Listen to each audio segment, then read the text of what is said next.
Eu sempre falo de Capcom aqui nesse canal, mas nos anos 90, outra desenvolvedora japonesa também estava vivendo a sua era de ouro. A Squaresoft vinha de sucessos de crítica como Final Fantasy VI e Chrono Trigger, mas ninguém esperava que em 1997 o mundo inteiro viraria de ponta cabeça com o lançamento de Final Fantasy VII. O sucesso avassalador de Final Fantasy VII, que vendeu cerca de 10 milhões de cópias oficiais, colocou a Squaresoft em outro patamar. Ei, eu sou a Vika, e lendo o título vai parecer que eu tô desviando muito do assunto, né? Mas vem comigo. Conhecida principalmente por seus RPGs cinemáticos, a Square se encontrou numa posição onde podia financiar jogos completamente fora dos padrões que seus fãs e consumidores estavam acostumados, já que o sucesso imensurável do FF7 permitiu à empresa se dar ao luxo de tancar quaisquer possíveis fracassos desses projetos experimentais. Então começa uma era de experimentação da Squaresoft, flertando com gêneros e temas diferentes como shooter, luta, corrida e ação. Voltando um pouquinho no tempo, por volta de 1994, o criador de Final Fantasy, Hironobu Sakaguchi, escreveu alguns rascunhos para um vindouro jogo da saga. Entre eles uma história de detetive se passando em Nova York na época atual. Atual dele, anos 90, não atual nossa. Essa ideia obviamente foi engavetada e deu lugar à ambientação industrial punk e história dos ecoterroristas que a gente conhece. Com essa leva de jogos experimentais da Square, Sakaguchi teve a oportunidade de tirar esse rascunho da gaveta na forma do assunto do vídeo de hoje, Parasite Eve. Mas a história de Parasite Eve não começa com os rascunhos do Sakaguchi,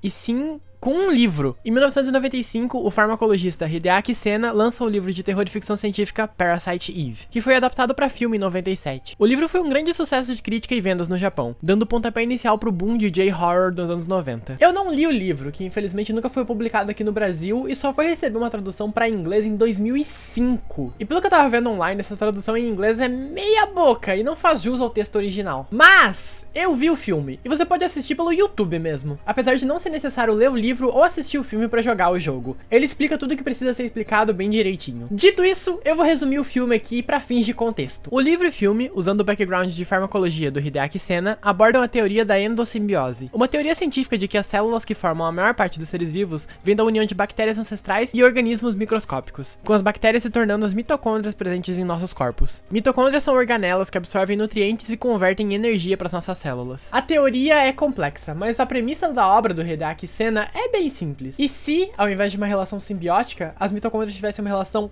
parasítica e más intenções envolvendo os seres que habitam. O filme mostra uma moça, Kiyomi, se envolvendo num acidente de carro que a deixa em coma com dano cerebral. Seu marido, o cientista Toshiaki Nagashima, que anda estudando mitocôndrias, faz um acerto por baixo dos panos com o hospital onde a Kiyomi foi atendida, para que ele receba o fígado de Kiyomi em troca que os rins dela sejam doados para uma garota, Mariko Anzai, que precisa urgentemente de um transplante. Administrando experimentos com o fígado da sua falecida esposa, um dia ele descobre que as células se tornaram sencientes e formaram um novo ser que assume a forma de Kiyomi. Faz sexo com ele e depois desaparece.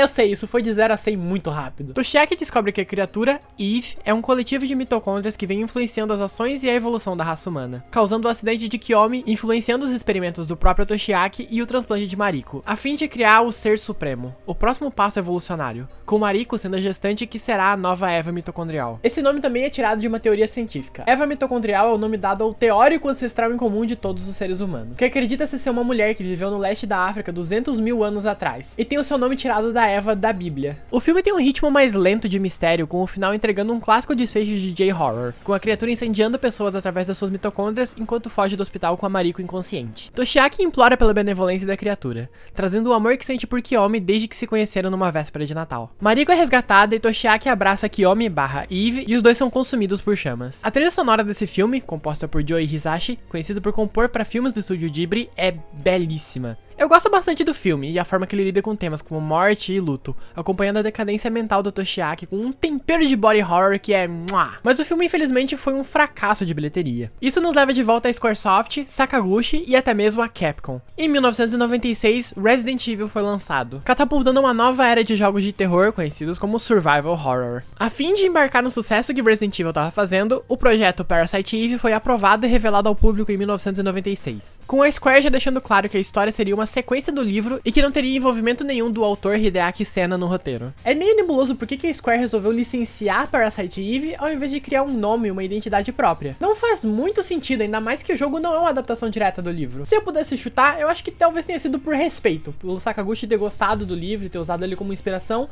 então pra não ficar meio tipo, copiou a tua ideia, foda-se. Eles resolveram agir de forma tipo, pô, vambora, tamo junto. Mas isso é especulação minha, ninguém nunca deu um veredito sobre isso. Sakaguchi assumiu o posto de de produtor, com Takashi Tokida, um dos diretores de Chrono Trigger, assumindo a direção do projeto. O desenvolvimento do jogo rolou durante cerca de 2 anos, tanto no Japão quanto nos Estados Unidos, sendo lançado em 1998. A gameplay é um híbrido de survival horror e RPG de turno, com alguns temperinhos a mais. Ao encontrarmos inimigos, ficamos limitados à área onde estamos, tal qual um JRPG como Final Fantasy. Nela, podemos andar livremente para desviar de ataques inimigos e nos posicionarmos para executar uma ação, algo que é permitido assim que a barra AT, Active Time, em português tempo ativo, for carregada. Com o AT carregado, podemos atacar, equipar ou usar itens. O jogo dispõe de uma quantidade imensa de armas diferentes com funções, alcance e tipos de ataque diferentes.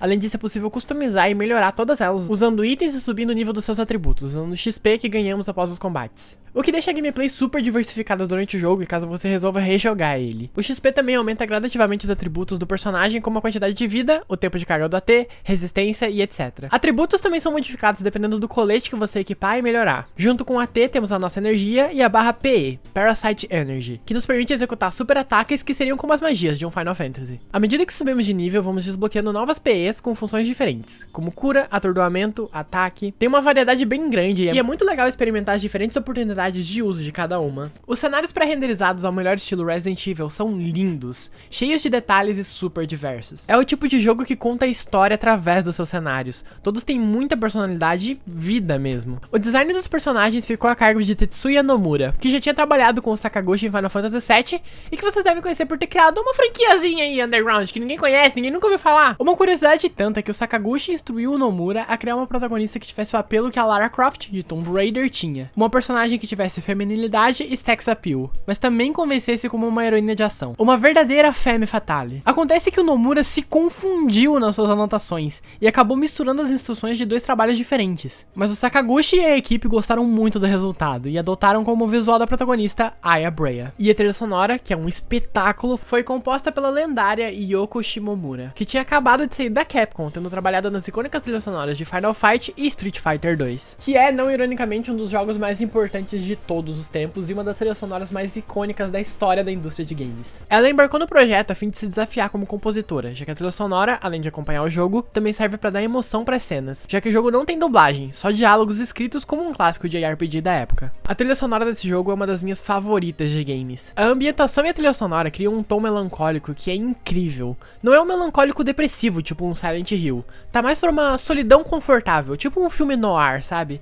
É uma vibe muito única e que eu acho muito foda. Eu sei que eu dei uma volta enorme pra chegar até aqui, mas eu precisava dar todo esse contexto pra falar sobre a história, que é muito, muito boa.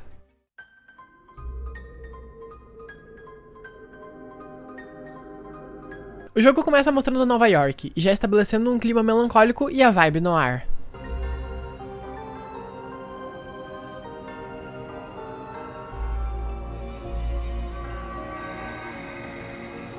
Oh! Agora sim. Vemos então uma mulher loira super elegante descendo de um carro. Essa é a nossa protagonista, Aya Brea, do Departamento de Polícia de Nova York. Ela veio assistir a ópera e eu encontro com esse mano aí. A propósito, como esse jogo só tem diálogos por texto, eu vou ler os diálogos mais importantes da história como se fosse um audiobookzinho, apesar das minhas habilidades de atuação serem pífias.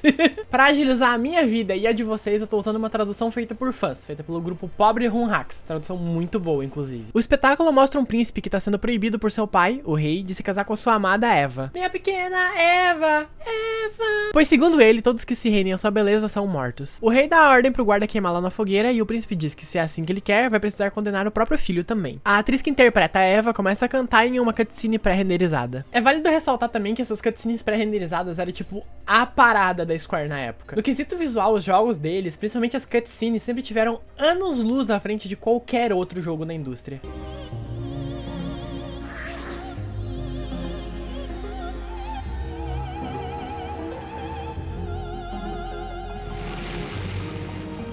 Puta vida, tá pegando fogo, bicho!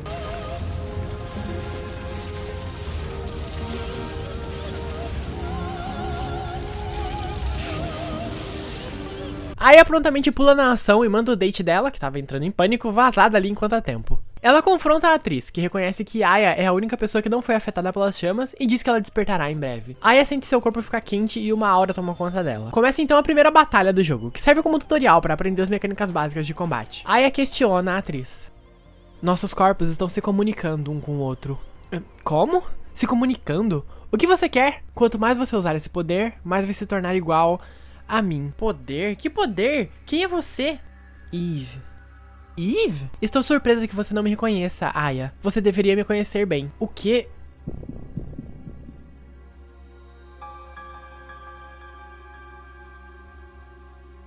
O que é isso?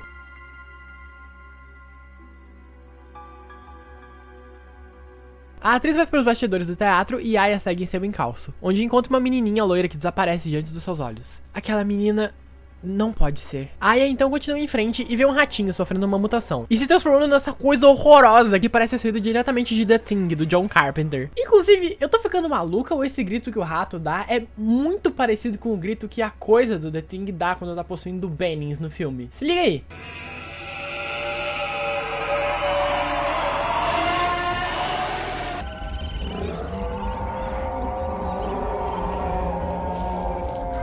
Esse é o primeiro combate mesmo do jogo. Aya dá conta da criatura e encontra Eve tocando piano. Ela parece confusa, diz que é Melissa, que é Eve, reclama que seu corpo está quente, então diz que a dominação nucleica chegou ao fim. Ela se transforma em uma criatura e Aya a confronta de novo.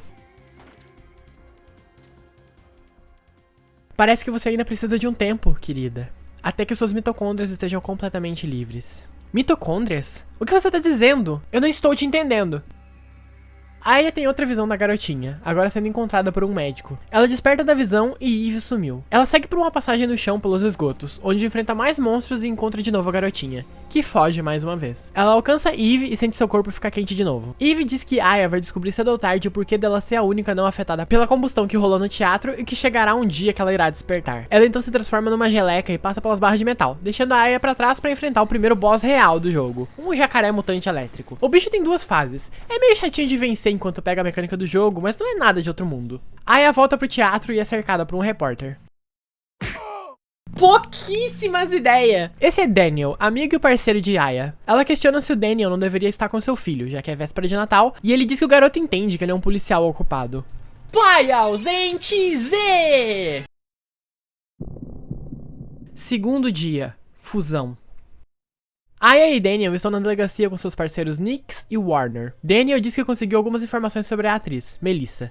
Ela não tem parentes ou amigos próximos e estava tomando algum tipo de medicação. Seu apartamento foi incendiado logo após um incidente no teatro. Daniel diz pra Aya pegar equipamento com o Capitão Baker. Ele entrega pra Aya uma permissão de retirada de equipamento e leva até a sala de armamentos, onde encontra Torres e Wayne. As interações entre eles são bem divertidas, já que o Torres é o policial mais velho e tudo cauteloso, enquanto o Wayne é meio porra louca. Aya encontra um menino perdido pela delegacia. Esse é Ben, o filho do Daniel. Ben, essa é a Aya. Agora me diga, o que você está fazendo aqui?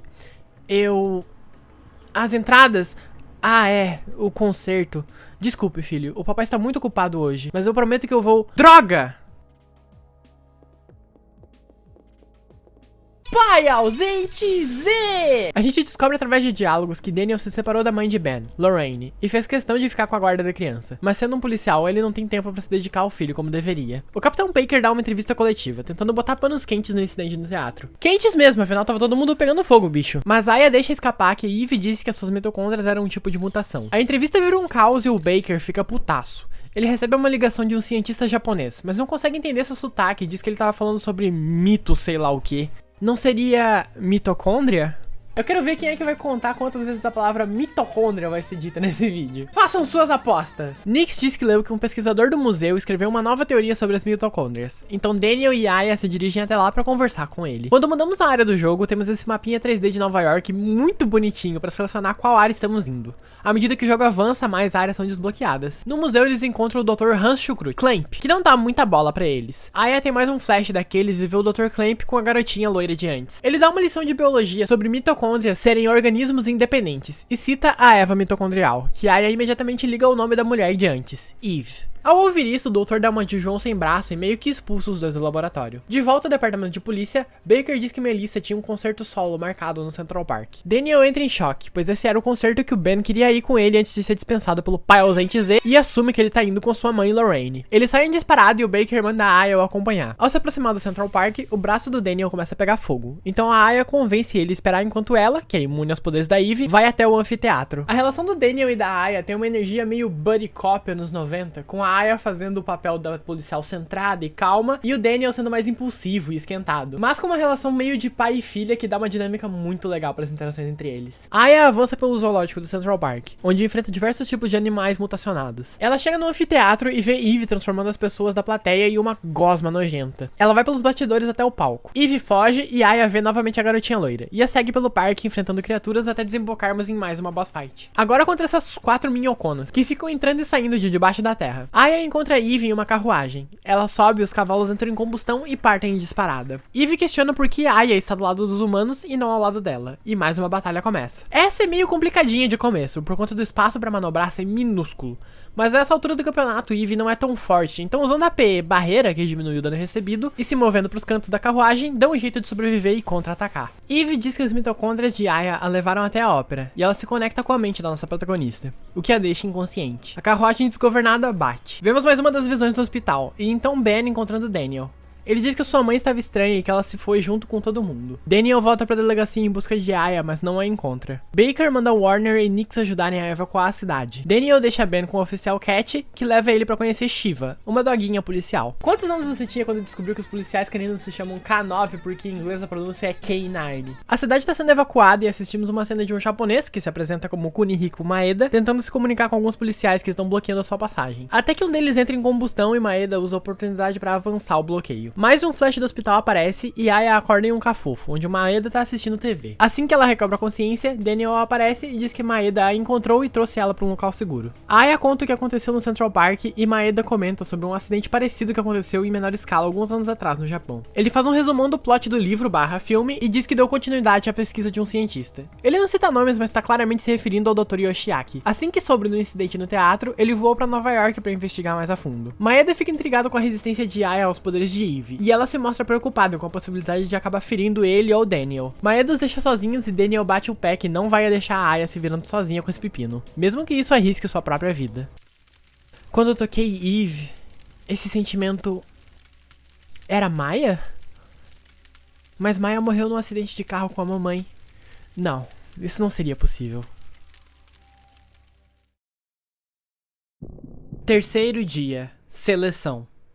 Aya sai do cafofo em Sorro e encontra Maeda na rua. Daniel aparece de carro e os três se equipam em uma loja de armas e uma farmácia próximos, e seguem em direção ao museu para Maeda fazer um experimento usando os equipamentos do laboratório do Dr. Rancho Cruz. Maeda examina uma substância que encontrou nas roupas da Aya, que ele assume ser parte da Eve. Ele mistura com seu sangue e vê as mitocôndrias de Eve cercando e parasitando as células do seu sangue. Aya pede que Maeda teste seu sangue e vemos as mitocôndrias repelindo o parasita Eve. O Dr. Clamp aparece e vê a reação das células da Aya contra as de Eve e misteriosamente sabe que se trata das células da Aya. Daniel vê na tela do computador o nome de Ben e Lorraine em uma lista e ataca o doutor. Aya acalma seu parceiro e o trio vai embora. Maeda diz que aquela lista é tipo HLA, que serve para catalogar se órgãos serão rejeitados num transplante ou não. Voltando pro departamento de polícia, o trio encontra o local em frangalhos, tudo revirado e destruído. Daniel sai correndo em busca de Ben e Maeda dá pra Aya um talismã da sorte. Ela então adentra a delegacia. Encontramos Wayne e Torres. Torres foi atacado e aprendemos um pouquinho de sua história antes dele morrer. Indo até o canil, Aya encontra Cat ferida. Ela diz que Ben saiu correndo atrás da cachorra Shiva, que estava se comportando de forma estranha. A delegacia está infestada de monstros.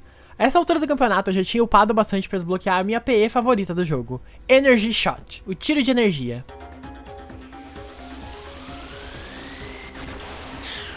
Esse nome é bem autoexplicativo. Esse ataque causa bastante dano, mas consome toda a barra de PE, então tem que ser usado com bastante cautela. Aya encontra Nix ferido. Ele indica pra onde o Ben e a Shiva foram. Seguindo a duplinha do barulho e fazendo um pequeno backtracking em busca de itens, assistimos uma cutscene do Capitão Baker tirando o Ben de perto da Shiva, que começa a se transformar de um jeito mais The Thing impossível. O enquadramento torto desse corredor é muito Sam Raimi, e isso é lindo demais. Aya chega a tempo de resgatar Baker e Ben, e enfrentamos o Totó. Eita caralho! Tá, mas eu também sei fazer isso, seu filho da puta. Essa boss fight é um pouquinho mais desafiadora que as outras, já que o bicho se cura eventualmente. Então tirar quantidades cachorras sem trocadilhos de energia usando Energy Shot foi o que eu achei a melhor opção. Com a criatura derrotada, Aya vai até Baker e Ben. Baker foi ferido e Ben lamenta a morte do doguinho. Quarto dia. Concepção. Com Baker se recuperando, Daniel assume o comando da delegacia. Ele e Aya vão até Maeda, que acredita que o ataque foi uma distração de Eve para seguir com seu plano sem ser atrapalhada. Eles concluem que ela pretende criar o Ser Supremo como tentou fazer no Japão. Daniel fica tomando conta da delegacia e investigando mais sobre o Dr. Clamp, enquanto Aya e Maeda partem em direção ao Hospital St. Francis, onde um médico especialista em inseminação artificial trabalha. No caminho, Maeda conta sobre como o Ser Supremo foi criado, mas morreu devido às mitocôndrias do pai não se unirem com as da Eve. Esse é o final do livro. No filme, o Ser Supremo nem chega a nascer, mas essa diferença não importa muito pra história do jogo. Aya manda Maeda esperar do lado de fora do hospital. Ele dá pra ela um sino pra afastar maus espíritos. O hospital é a área do jogo com mais cara de Resident Evil, já que aqui o grande foco é buscar por itens e chaves pra progredir pelo cenário. Aya vê a garotinha loira novamente e a chama de Maya. Depois de um vai e vem pra ligar a energia de um elevador, Aya encontra a sala que aparece nos seus flashes e sente o seu corpo ficar quente. Uma enfermeira indica pra Aya onde fica o estoque de nitrogênio líquido usado para manter o banco de esperma e ela fecha as válvulas a fim de estragar as amostras e sabotar o plano de Eve. Aya chega numa sala com arquivos revirados e encontra uma lista HLA igual a que tinha na sala do Dr. Clamp, além de registros com o nome da sua falecida irmã, Maya, e sua falecida mãe, Mariko. Então, muita gente especula que a Mariko Brea, mãe da Aya, seja a Mariko Anzai do filme / livro. O que não faz sentido são as datas, já que o livro se passa nos anos 90 e a Mariko Brea faleceu em 77, segundo esses arquivos. Então, ou a Mariko Brea é só uma homenagem à Mariko Anzai do livro, ou o jogo então tomou a liberdade de mudar um pouco as datas pra fazer sentido o jogo se passar nos anos 90. Ou foi um furo de roteiro que passou despercebido, só Deus sabe. Mas já adianto com vocês que não faz lá muita diferença se ela é a mesma personagem ou não. Aya segue por um elevador e vemos uma cena de um grupo de militares em um navio enviando caças para sobrevoar a cidade. Aya encontra no elevador um recipiente vazio, que era do banco de esperma do hospital. No terraço do prédio enfrentamos um boss, que é uma aranhazona medonha. Eu acho esse visual maneiríssimo. Essas teias que o bicho joga causam status de lentidão na Aya. É uma boss fight demoradinha, mas a arena é grande o bastante para manobrar sem muita dificuldade pelo cenário. Eventualmente o chão do terraço racha e a criatura cai para dentro do prédio. Aya confronta Eve, que usa seus poderes para destruir os caças que foram enviados pelos militares antes, fazendo um deles cair em direção ao telhado, obrigando Aya a correr dali enquanto a Eve foge com uma amostra de esperma. Aya desce para um elevador de manutenção e encontra Daniel e Maeda. De volta à delegacia, Warner conta que descobriu que um médico foi demitido do hospital por vazar registros, tipo listas HLA, de pacientes, e que Melissa foi vista indo ao museu várias vezes durante a noite. Daniel entrega um rádio para Aya e Maeda, para os três manterem contato enquanto se separam em busca do paradeiro de Eve pela cidade. Quinto dia. Evolução. Em Chinatown, Aya enfrenta algumas criaturas e encontra Maeda investigando carne podre que encontrou na tampa de um bueiro. Ele entrega pra Aya mais um amuleto da sorte. E a propósito, desde a época existe o debate sobre a função dos amuletos do Maeda. E a conclusão geral é que... nada. Não serve pra nada, é só um monte de quinquilharia pra ocupar espaço no inventário. Aya desce e agora é a hora do que eu acho que é facilmente a pior parte do jogo. O esgoto. Fala sério, todo survival horror precisa ter uma fase merda de esgoto? Não é possível. Aqui as salas montam um labirinto feito com a intenção de confundir o jogador mesmo. E enfrentamos o que é, pra mim, o inimigo mais irritante do jogo, os morcegos. O ataque deles causa status de cegueira, que nos impede de atacar até que o efeito passe. É bem chato e eu tive que achar meio na base da sorte e dedução o caminho. Aya encontra um monte de gosma que a plateia do Central Park se tornou e conclui que Eve planeja contaminar todo o suprimento de água da cidade com isso. Ela então corre para abrir as reclusas do reservatório e tirar o bicho de lá antes que seja tarde. Desembocando na linha de metrô da cidade, ela avança até encontrarmos um novo boss, uma centopeia gigante que usa ataques elétricos, e depois de um tempo se divide em 4 partes que atacam individualmente. Eu achei essa boss fight uma das mais de boa do jogo. Aya segue em frente e... que embaraçoso, peraí. Fazendo um backtracking de volta pra estação de metrô, Aya usa uma chave que encontrou e abre um portão que leva pra superfície. Nesse ponto do jogo também temos uma área opcional, que é um armazém onde enfrentamos um boss caranguejo, que foi meio pé no saco de enfrentar. Mas logo eu peguei o jeito do padrão de ataque dele. Nada relacionado à história acontece aqui. Aya vai até o museu e vê o Dr. Clamp entrar de fininho numa porta. Seguimos ele, passando por um display de um tiranossauro exposto numa sala. Vemos ele entrando em outro local e... oh shit, o Dino Crisis não remake, moleque! Aqui vamos enfrentar também o segundo inimigo mais irritante do jogo, os camaleões, que ficam pulando o tempo todo e tem tempo de recarga de ataque super rápido. Aqui na área do museu podemos resolver algumas questões em máquinas em troca de itens opcionais. Essa área também tem bastante vai e vem e backtracking. É oficial, Parasite Eve é um jogo de Natal. Ah, mas só se passa no Natal, não é sobre Natal. Foda-se. É tipo Duro de Matar, que é por tecnicalidade um filme de Natal. Ah, mas Duro de Matar, foda-se. Na sala de segurança, Aya vê Eve pelas câmeras e desativa os alarmes de segurança pra poder avançar usando elevadores. Na saída, assistimos uma cutscene do T-Rex em exibição, sendo reanimado pela geleia da Eve. Aya vai até o laboratório do Dr. Clamp e encontra Maeda bisbilhotando. Ele entrega pra Aya uma arma que ele pediu pro Wayne fazer. A título de comparação, o dano base da arma que eu tava usando nessa parte do jogo era 86. E o dano base da arma que o Maeda nos entrega é 1. Maeda diz que achou no congelador do Dr. Clamp soro sanguíneo marcado com o nome Maya, com um código de pesquisa chamado Eve, feito de células vivas que vêm sendo cultivadas há anos. Ele descobriu também que o doutor vem fazendo pesquisas envolvendo esperma artificial. Nisso, falando no diabo, Clamp aparece e Aya dá voz de prisão a ele. Ele diz que não vai deixar Eve ser atrapalhada e tenta atacar a Aya, mas é impedido pelo MVP desse jogo, Daniel Barry. Serem os melhores parceiros de survival horror. O Dr. Clamp revela que criou um esperma sintético sem mitocôndrias para que a gestação de Eve não seja impedida como rolou no Japão. E que ela já tá grávida no corpo da Melissa, pro desespero dos nossos protagonistas. Vocês humanos são tão fracos, tão estúpidos. Você pode ter conseguido invadir aqui e fazer as coisas da sua maneira, até agora. Mas as coisas vão mudar. Não vou mais deixar você atrapalhar Eve. Eve, pode me ouvir? Você não deve esperar mais nada. Estou pronto. O quê? Do que diabos você está falando? Daniel, Maeda, corram!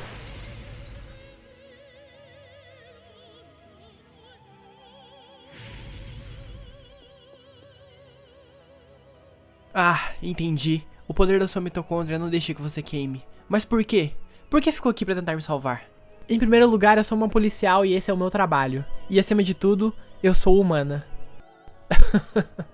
Como eu disse, humanos são patéticos. O cientista louco é consumido por chamas e Aya avança pelo museu com uma nova chave. Seguindo por novas salas, temos uma boss fight contra um Triceratops reanimado, que eu achei bem facilzinha. Ele tem alguns ataques de investida chatinhos de desviar, mas não é nada demais. Essa boss fight me levou pro level 33, que é quando libera o último PE, Liberate. Pra fins de dramaticidade, vamos deixar pra usar essa habilidade numa hora mais propícia. Aya é derrubada pelo Triceratops e então encurralada pelo T-Rex. Essa boss fight é um pouquinho mais árdua por conta do bafo de fogo do bicho, que tem um alcance cachorríssimo. Mas sinceramente eu fiquei meio decepcionada, porque o jogo hypou pra caralho esse bicho e ele morreu rapidão. Aya chega onde Eve tá escondida. É impressionante que você tenha chegado tão longe. Veio me dar os parabéns pelo nascimento? Filha da puta, eu vinha te dar um aborto express. Aí essa aproxima de Eve, que tá bizarra nessa forma. Ela então usa os seus poderes pra criar um monstro de gosma que destrói a parede do prédio e a leva embora. Aya encontra Daniel e Maeda do lado de fora do prédio. A dupla descobriu que a medicação que a Melissa tava tomando eram imunossupressores. Melissa fez um transplante de rim quando era criança, tendo recebido um dos rins da Maya, que tinha acabado de falecer. O médico de plantão presente na operação era, adivinha só, chamando o Dr. Hans Schukrutz. Dr. Hans Clamp. A mitocôndria Eve teve origem no corpo da Maya. E isso reforça a ideia / teoria de que a mãe dela e da Aya seja a Mariko, que foi infectada pela Eve no Japão. Depois do transplante, por conta dos imunossupressores que deixaram a Melissa fraca, Eve assassinou o cérebro do novo hospedeiro e tomou controle do seu corpo. Voltamos pro navio dos militares, que receberam permissão para atacar o monstro de Gosma, que tá agindo como barreira para proteger a Eve durante o nascimento do Ser Supremo. Um a um, os helicópteros e caças são dizimados, enquanto a criatura se desloca pela cidade fantasma que virou Nova York. Um helicóptero pousa perto do nosso trio e o piloto diz que veio escoltar a Aya até o porta-aviões. O almirante Williams pede que Aya, que é imune aos poderes de combustão da Eve, vá em um de seus helicópteros para se aproximar o bastante da criatura para atacar. Eu farei isso. Aya, sem essa, você não vai lá pra cima. Nosso destino está em suas mãos, Aya. Tudo bem, Daniel? Aquela coisa não é a Lorraine. Faça isso por Lorraine também, Aya. Espere, Aya, por favor, leve isso. Chega de enrolação, cara, nós não temos tempo pra isso agora. Sim, claro. Aya, por favor, tenha cuidado lá em cima, ok? Pode deixar, eu vou ficar bem. Aya segue no helicóptero, que tá no piloto automático junto com um esquadrão rumo à Estátua da Liberdade. Ela vê a formação dos helicópteros mudando e os pilotos se sacrificam como escudos humanos para que Aya alcance a criatura sem ser atingida. Ela atira na criatura, que derruba a gigantesca estátua símbolo da cidade. Mas a batalha ainda não acabou. Eve vive. O almirante manda a Aya voltar pro porta-aviões, mas ela não dá ouvidos. Ei, Aya, por favor, eu preciso te dar... Esqueça, ela já desligou. Aya pula de paraquedas do helicóptero e pousa na ilha, onde confronta Eve. Maya... esse deve ser o nome da minha hospedeira. Deixe-me adivinhar. Ela era sua irmã? Você tem a habilidade de evoluir. Por que você escolhe o lado de uma espécie condenada? Os humanos não estão condenados. Se minhas mitocôndrias têm a habilidade de evoluir, elas evoluirão pra acabar com você.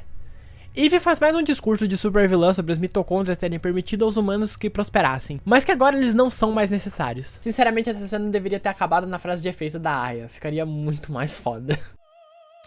Hora de encarar essa mocreia de uma vez por todas. A trilha sonora é incrível. Uma mistura de um canto de ópera como o de Melissa com o beat eletrônico dá uma vibe inquieta muito boa pra essa batalha. E essa batalha faz jus ao hype que o jogo construiu pra ela. É bem desafiadora, com os projéteis e agarrões da Eve causando um bom dano e ela sendo super resistente mesmo sendo atingida por lança-foguetes no melhor estilo Resident Evil. E já que essa é a batalha final, esse é o momento de usar a última PE, Liberate.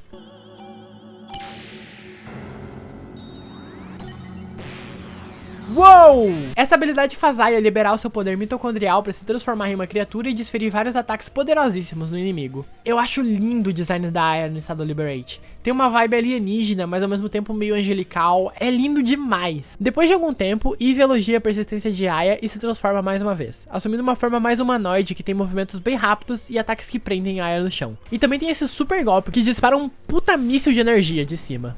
Mesmo assim, ela não é páreo pra persistência da nossa protagonista.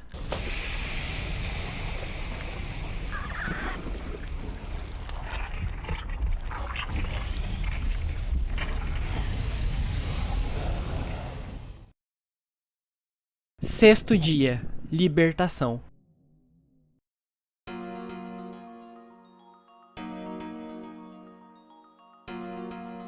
Você foi ótima, Aya! Apenas minha parceira poderia fazer isso, hein? Sim, Aya, estou aliviado que você tenha voltado a salvo. Por que diabos Eve levou tudo aquilo para a Estátua da Liberdade? Por causa do oceano e o que isso simboliza. O mar é a mãe de toda a criação. É onde ela queria dar à luz. Entrando na parte interna do navio, Aya encontra Wayne. E além de podermos mexer no nosso inventário para se livrar de itens e chaves sem uso e as bugigangas do Maeda, ele se oferece para gravar o nome dela em uma arma e colete da sua escolha. Os itens que escolhermos vão ser carregados com a gente quando iniciarmos o New Game Plus. Aya vai pra fora. O que estava vendo? O que foi? Você tá me assustando. Aquela enorme criatura que a mitocôndria estava criando seria...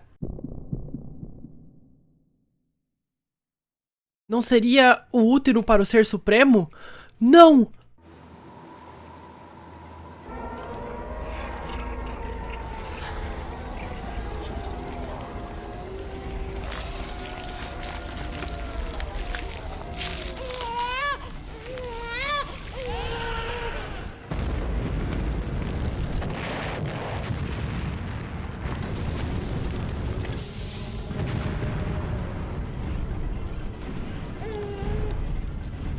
Meu Deus do céu, sangue de Jesus tem poder.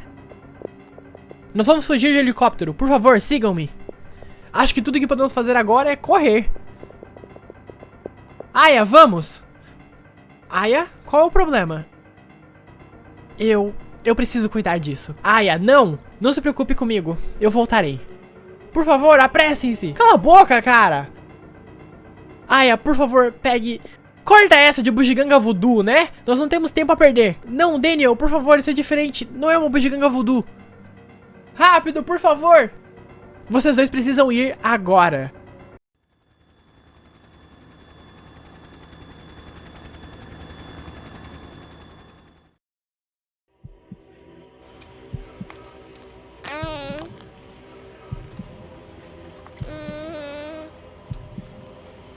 Jesus Maria José! Essa cara que só mesmo uma mãe pode amar! Hora de enfrentar o bebê diabo do ABC Paulista. Mais uma vez eu preciso destacar a trilha sonora da Shimomura, que é um espetáculo. A trilha aqui começa mega simples, só um coro sinistro, mas funciona perfeitamente pro momento. Dando um supapo na criança, ela se transforma e começa a segunda fase da boss fight, com a trilha sonora ganhando camadas eletrônicas e o bebê diabo novos ataques com rajadas de energia. Depois de receber certo dano, ele vai se separar das suas asas e vamos precisar dividir a atenção entre dois alvos. Esse canal não incentiva a agressão infantil como forma de disciplina, mas mete a porrada nessa criança, Aya! O Ser Supremo vai se transformar de novo, agora com uma aparência mais adulta, e é aqui que o bicho pega de verdade. Os golpes corpo a corpo dele são super rápidos, difíceis de desviar e causam muito dano. E os projéteis são um spam que toma conta da tela. E mesmo com a minha melhor arma, eu tava mal fazendo cócegas nesse calvo filho da puta. E se você morrer, vai ter que começar a boss fight de novo, desde o começo contra o bebê diabo do ABC. Depois de muito liberate e movimentos friamente calculados, eu consegui causar dano suficiente no bicho, que levou ele a se transformar mais uma vez. Agora nessa forma completamente alienígena e gelatinosa. As nossas armas causam literalmente 1 e 2 de dano na criatura. É uma batalha perdida desde o começo. Maldição, isso não tem fim! Se ao menos pudéssemos levar isso pra Aya... O que é isso? São balas com as células da Aya. Então era isso que você estava tentando entregar pra ela. Mas eu acho que é tarde demais agora. Não há nada que possamos fazer. Imbecil, entregue-as pra mim!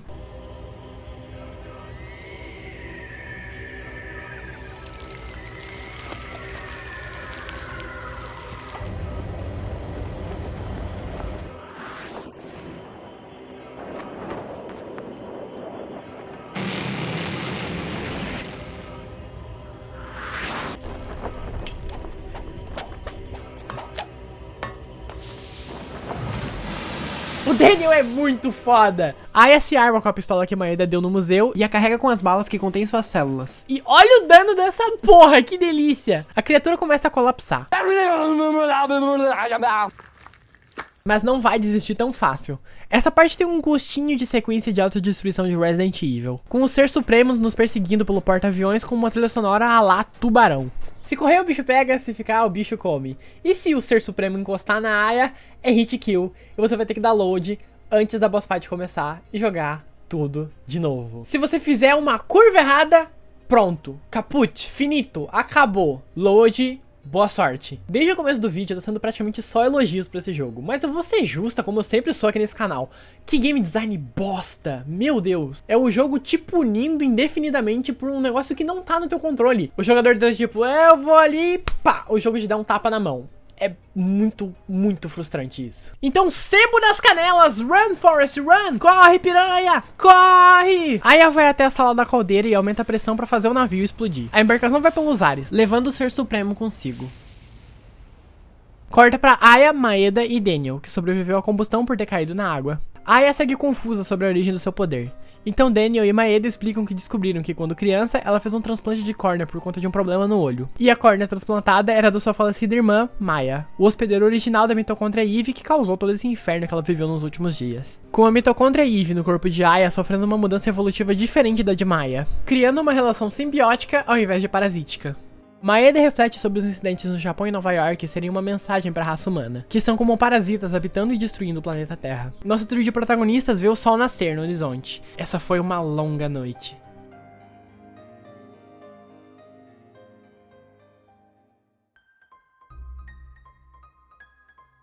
Um ano depois, é véspera de Natal novamente. Aya, Daniel, Ben e Maeda vão à ópera onde tudo começou. É engraçadinho ver o Maeda nervoso sentado do lado da Aya. Eu te entendo, Maeda, eu também tenho medo de mulher bonita. O mesmo espetáculo que começou a história é o que termina ela. Os olhos de toda a plateia brilham, pra nos lembrar que apesar da derrota de Eve, a ameaça nunca foi completamente eliminada. Essa conclusão ambígua é o primeiro final do jogo.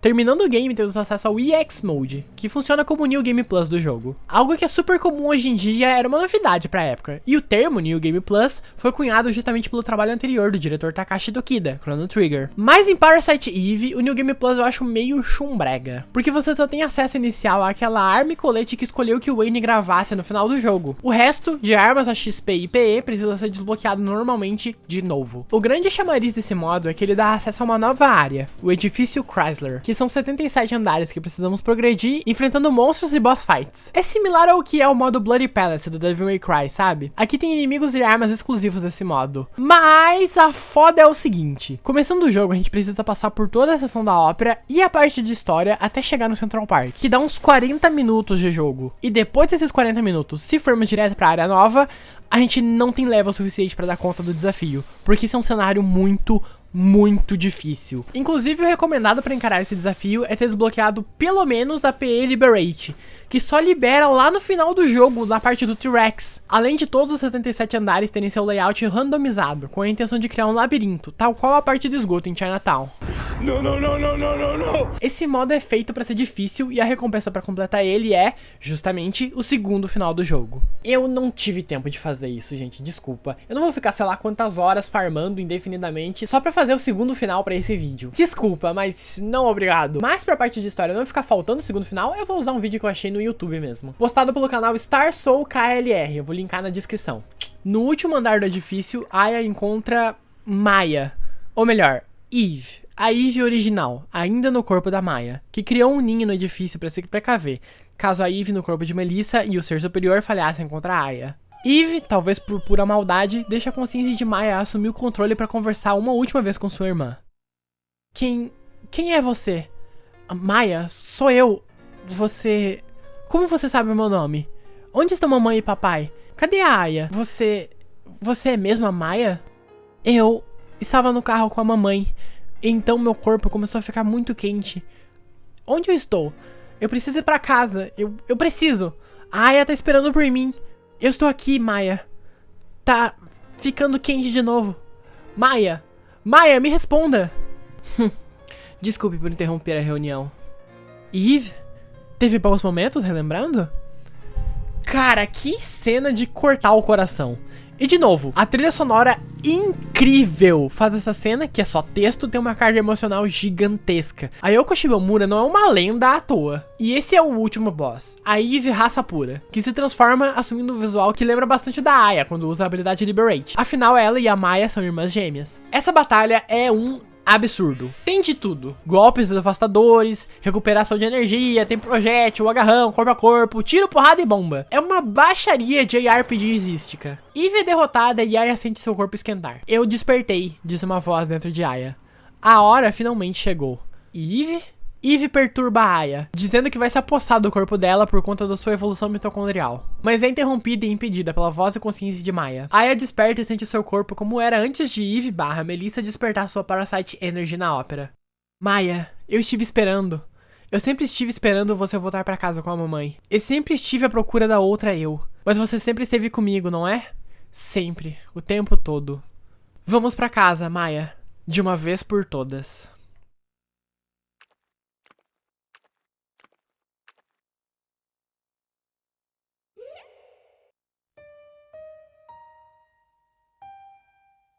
Que jogaço da porra! Eu gosto demais da história desse jogo. É uma ficção científica de terror com vibe no ar e muita emoção envolvida e super bem escrita. Em nenhum momento se torna maçante ou cansativo de acompanhar a história. Os personagens são incríveis. A Aya é uma das minhas personagens favoritas de videogame. Ela é uma pessoa focada e calculista, mas também tem coração e sentimentos que ficam bem claros durante o desenrolar da trama. A relação dela com a falecida irmã é muito bonita de acompanhar. Ela, em conjunto com o Daniel e a sua vibe paizão ao melhor estilo Barry Burton, e o Maeda sendo gênio desajeitado e estabanado, formam um trio perfeito de protagonistas pra carregar essa história. A Eve é uma vilã ótima, uma força da natureza que tá acima de tudo que os nossos heróis compreendem. E o Dr. Clamp é o clássico cientista louco de ficção científica. Parasite Eve é especial. É um produto do seu tempo que nunca poderia ter sido feito em outra época além dos anos 90. É como se os planetas tivessem se alinhado pra esse jogo existir. Hideaki Sena escreveu o livro que foi um sucesso, Sakaguchi criou um rascunho pra uma história de detetive em Nova York, Resident Evil catapultou o Survival Horror em 96, o sucesso de Final Fantasy VII e o boom do JRPG permitiu que a Square se desse ao luxo de lançar esses jogos experimentais. A Yoko Shimomura aceitar embarcar no projeto pra se desafiar como artista e acabar criando uma das obras mais importantes da sua carreira, até o Nomura se confundir com os designers que estava trabalhando. Tudo conspirou para que esse jogo acontecesse e saísse da forma que saiu. O jogo foi um sucesso de vendas e recebeu críticas bem positivas na época. Com o passar dos anos, as pessoas foram redescobrindo o título e passando ele no boca a boca, fazendo ele se tornar um clássico cult do PlayStation. É uma pena que a Square não dê atenção para essa franquia tão querida por tantos fãs devotos, visto que tá presa num limbo desde 2010, depois do lançamento de The Third Birthday. Que eu vou fazer vídeo dedicado e, oh boy, se espera porque vai ser um vídeo daqueles. No começo de 2023, a Square registrou a marca Symbiogenesis, que é como se chama a endossimbiose em inglês. Todo mundo ficou, ó! E todo mundo, obviamente, achou que fosse relacionado a Parasite Eve, aproveitando o revival de survival horror que rolou nos últimos anos e o sucesso de remakes como de Resident Evil e do próprio Final Fantasy VII, que é da Square também. Passaram os meses e a gente descobriu que essa patente, Symbiogenesis, era uma coleção de NFTs, que ainda por cima não tem absolutamente nada a ver com Parasite Eve.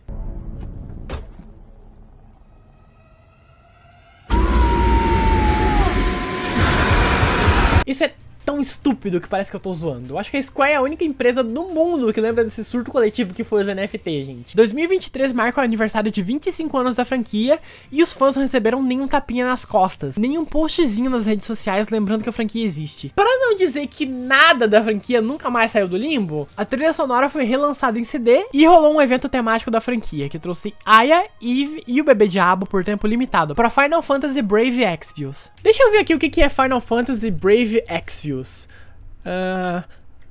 É um RPG mobile free to play.